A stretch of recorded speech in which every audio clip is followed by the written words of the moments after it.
16 अगस्त ये कोई मामूली तारीख नहीं है, बल्कि ये तो वो तारीख है जिस दिन आधुनिक भारत के सबसे क्रांतिकारी नेता ने जन्म लिया था।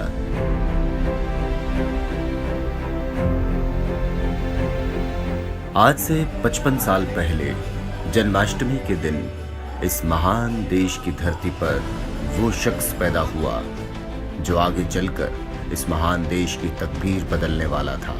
आज ही के दिन 16 अगस्त 1968 को हरियाणा के भिवानी में दिल्ली के मुख्यमंत्री, आम आदमी पार्टी के राष्ट्रीय संयोजक और आज की राजनीति के सबसे बड़े सितारे अरविंद केजरीवाल का जन्म हुआ था।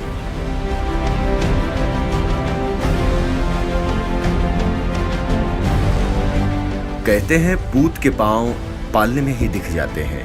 इसी तरह बचपन में ही ये साफ हो गया था कि अरविंद केजरीवाल आगे चलकर एक नई लकीर खींचने वाले हैं। बस आधे घंटे बस बाहर में खेलता था, उसके बाद स्कूल से आके फिर उसके बाद में पढ़ने लग जाता था। रात को 11:30 बजे तक पढ़ता था। बात 20 साल के आसपास होगी जब मेरे सारे गमला बहुत फूल सजाया करती हूँ। जब बोले मामी जी ये फूल सजा के क्या फ़ायदा, ये तो सारे जहाँ देखोगे वहाँ मिलेगी। इन गमले में ऐसा कोई तस्वीर लगाओ जो याददाश्त करे। तो मदर टेरेसा जैसे महात्मा गांधी जी जब सबको उन्होंने मैंने एक फोटो दी, पुरानी फोटो। अरविंद शुरू से पढ़ने लिखने में तेज था।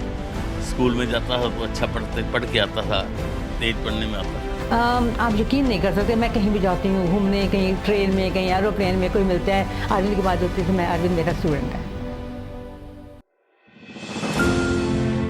बचपन से ही कला और संगीत में अरविंद केजरीवाल की विशेष रुचि थी। वो बहुत से कार्यक्रमों में भाग लिया करते थे। उन्होंने बचपन में ही कई बड़े पुरस्कार भी जीते।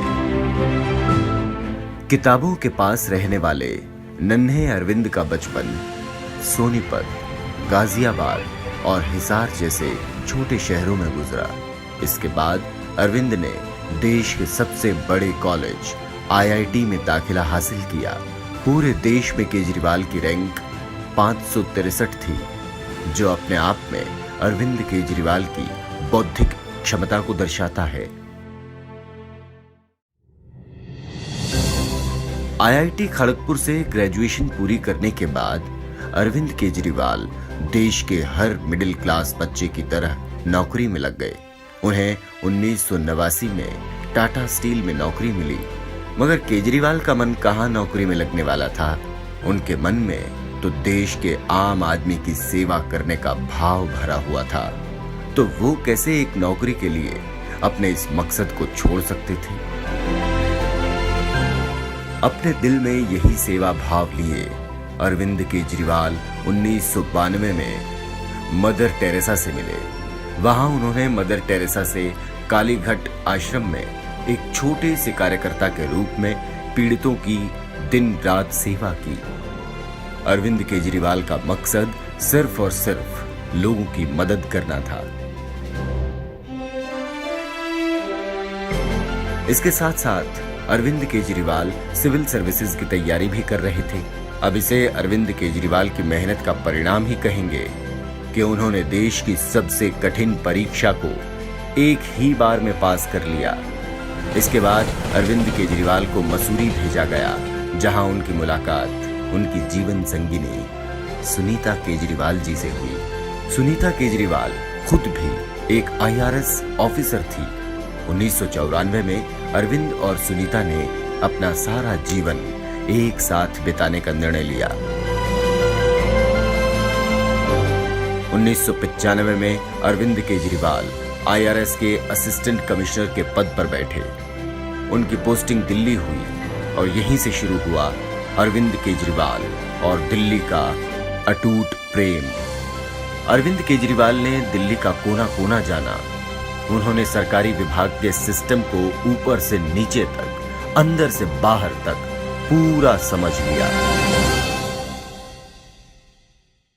देखिए अब देश में तानाशाही है, इसके खिलाफ आजादी की लड़ाई लड़नी पड़ेगी। हमारा सरोकार सीधे इस देश के लोगों के साथ है। उन्हें हमारे महान देश के इस सिस्टम में कई खामियां देखने को मिली। उन्होंने महसूस किया कि हमारे देश में भ्रष्टाचार कितने अंदर तक अपनी जड़ें मजबूत कर चुका है। उन्होंने गरीबों के आंसू देखे। उन्होंने देखा कि कैसे एक छोटे से काम को करने के लिए भी हमारे देश के लोगों को दर दर की ठोकरें खानी पड़ती हैं। इसी व्यवस्था से तंग आकर अरविंद केजरीवाल ने एक नया बदलाव लाने की ठानी। उन्होंने अपने करीबी मित्र और पत्रकार मनीष सिसोदिया के साथ परिवर्तन नाम के एनजीओ की शुरुआत की। इस एनजीओ का काम बड़ा सरल और सीधा था, भ्रष्टाचार को खत्म कर जनता तक उनका हक पहुंचाना। अरविंद केजरीवाल इस कड़ी में गली गली घूमे। उन्होंने देश की जनता को जागरूक किया, उन्हें उनका हक दिलाया। पुरी में ए ब्लॉक के सामने वाली सड़क और डीडीए मार्केट से लेके डी ब्लॉक प्राइमरी स्कूल तक की सड़क, इस सड़क के निर्माण में 2,12,185 रुपए खर्च हुए। क्या ये सब काम हुआ?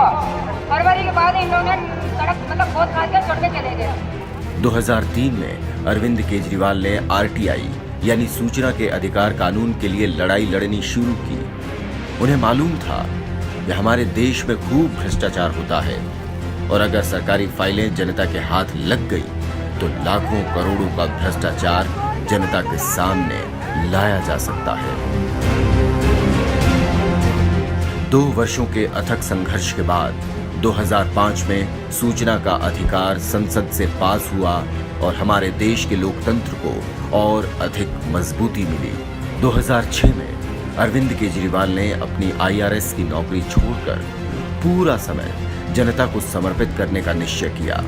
उन्हें मालूम था उनका संघर्ष जनता की मदद कर रहा था। 31 अगस्त 2006 को अरविंद केजरीवाल को एशिया के नोबेल यानी रेमन मैग्सेसे पुरस्कार से सम्मानित किया गया।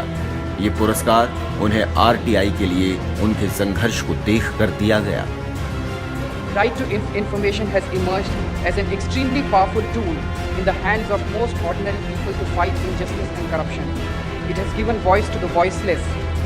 You spend our money, you give us our accounts, and you are paid from our money, so you answer to us.